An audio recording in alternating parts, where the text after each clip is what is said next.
Salut à tous, bienvenue dans cette nouvelle vidéo. L'équipe de France a été éliminée face à la Roja hier 2-1 grâce au génie français Kylian Mbappé et au joueur qui fait l'unanimité, Ousmane Dembélé. Mais bon, ce ne sont pas les deux seuls fautifs, il y a d'autres fautifs aussi. D'ailleurs, une vidéo est en préparation demain et on va enfin savoir pourquoi Kylian Mbappé est aussi catastrophique depuis un an et a aussi été misérable, catastrophique, honteux pendant cet Euro 2024. Nous en connaissons les moindres détails et toutes les raisons. En tout cas, les postos, cette vidéo sera consacrée au Mercato. Comme vous le savez, ce soir, Angleterre-Pays-Bas, deuxième demi-finale d'Euro 2024, qui rejoindra la Roja en finale d'Euro 2024, l'Angleterre ou les Pays-Bas. Dites-moi en commentaire quel est votre favori. On va parler du Mercato parisien. Comme vous le savez, sans aucune explication, on ne connaît pas la raison. Le Paris Saint-Germain, après avoir déboursé 60 millions d'euros pour s'attacher les services de Manuel Ugarte, qui a fait 2 premiers mois assez exceptionnels avec le Paris Saint-Germain, le chouchou du Parc des Princes. Tout le mois d'août, tout le mois de septembre, voire le mois d'octobre, il a été titulaire indiscutable avec Luis Enrique. Et 2 matchs ratés contre Newcastle et contre le Milan AC, on ne l'a plus jamais revu.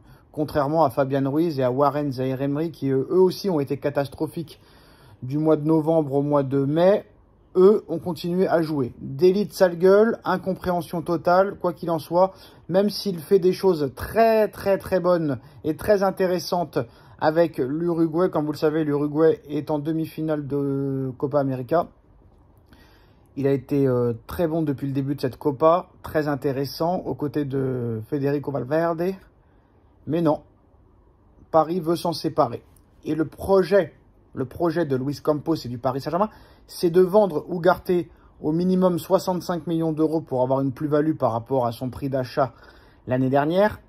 De vendre Ugarte à Manchester United ou à un autre club, mais c'est Manchester United qui est en pole position, pour recruter Joao Neves, qui n'a strictement rien démontré au haut niveau, que ce soit en Europa League ou à l'Euro avec le Portugal. On l'a vu contre la Géorgie, catastrophique. On l'a vu contre Marseille en Europa League, je précise, aller-retour, catastrophique, nullissime. Rien à voir avec Marco Verratti au même âge, mais le Paris Saint-Germain est prêt à casser sa tirelire pour Joao Neves. Comme vous le savez, le Benfica veut 120 millions, prix de sa clause libératoire. Et le Paris Saint-Germain est prêt à offrir 90 millions d'euros à Benfica pour Joao Neves, plus un joueur dont le nom n'a pas filtré. Jusqu'où le Paris Saint-Germain va être ridicule? Jusqu'où le Paris Saint-Germain va être honteux? Jusqu'à quand le Paris Saint-Germain va être irresponsable? 90 millions d'euros pour Joao Neves, ça t'a pas suffi? 90 millions Kolo Muani, 90 millions Gonzalo Ramos. Il faut que tu balances 90 millions d'euros sur un joueur qui a strictement rien démontré. Alors je sais ce que vous allez dire, mais Sacha, peut-être qu'au Paris Saint-Germain, il progressera et il montrera un tout autre visage. Moi, je l'espère. Quoi qu'il en soit, c'est pas mon oseille. Mais 90 millions sur ce genre de joueur-là, j'aurais préféré un Rodri. Franchement, Rodri, moi, je me serais concentré là-dessus. Mais bon, apparemment, je pense pas que c'est possible. Moi, que tu te renforces au milieu de terrain, d'accord, mais j'aurais préféré un Bruno Guimaraes, j'aurais préféré un Rodri, j'aurais préféré un Camavinga, j'aurais préféré un Valverde, plutôt que Joao Neves. 90 millions plus un joueur, c'est comme si tu avais payé la clause libératoire. Et pour moi, ça ne les vaut pas. Ça ne les vaut pas du tout. Comme vous le savez, hier, vous avez pu voir encore la démonstration de style de Lamine Yamal, 16 ans, qui a appris le football à Kylian Mbappé. Je pense que quand Yamal va gagner son 4e ou 5e ballon d'or, Monsieur Mbappé n'en aura toujours aucun. Voilà, parce qu'on sait que Mbappé ne remportera jamais le ballon d'or. En plus de ça, je pense qu'il va poser des problèmes au Real Madrid.